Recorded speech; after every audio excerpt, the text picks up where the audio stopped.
Alrighty, folks. I know you're all really excited to try our last type of factoring here with some very special trinomials. See what I did there with my little okay, anyways. So we are going to be looking at two particular types of special trinomials.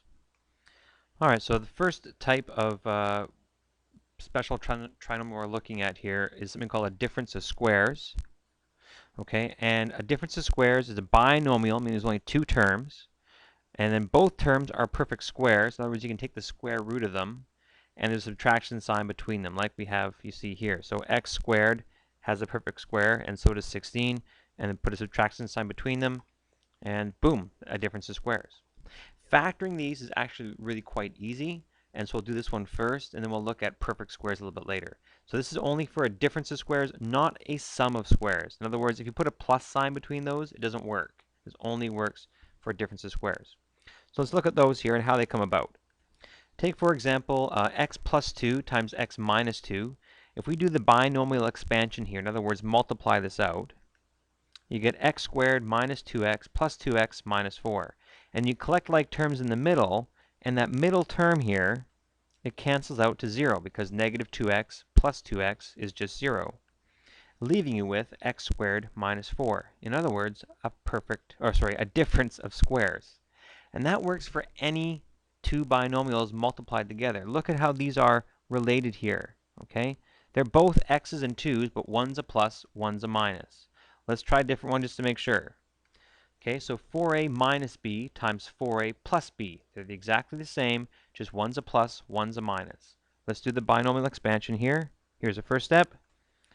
And we get 16a squared plus 4ab minus 4ab minus b squared. And of course that middle term cancels out to 0. And so that leaves me with just the two perfect squares, the first and the last term there. Okay, that's how we produce a difference of squares. So then to factor these, really, once you recognize that it's a difference of squares, to factor it is just to go back to here. There's no real magic numbers because the first term here is the square root of x squared. The second term here is the square root of 4. And the only difference, and they're both the same except for one's a plus, one's a minus. Let me show you an example. Okay, so first of all, recognizing that 25x to the power of 4 and 16y to the power of 4 are both perfect squares. And there's a negative sign or a subtraction sign between them, so this is a difference of squares.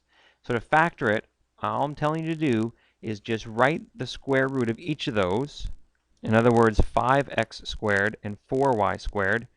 Put it in a set of brackets.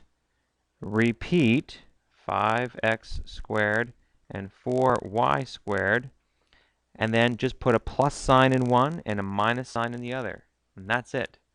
Easy. Easy breezy lemon squeezy. And if you're not convinced, go through and multiply everything out. 5x squared times 5x squared is 25x to the power 4. And then 5x squared times negative 4y squared is negative 20x squared y squared.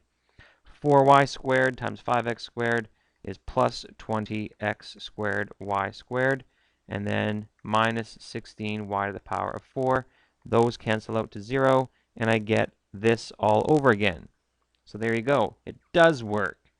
Okay, so then I'm going to show you one example, and you can try it on your own and prove to yourself that it is exactly that easy. Okay, go ahead, pause the video, and I'll give you the answer to this one in 3 seconds. Okay, so all we're going to do here is write the square root of 144 is 12. The square root of 4b squared is 2b. Write it in both brackets like that. Put a plus sign here, put a minus sign there, and you're done. Easy breezy, lemon squeezy.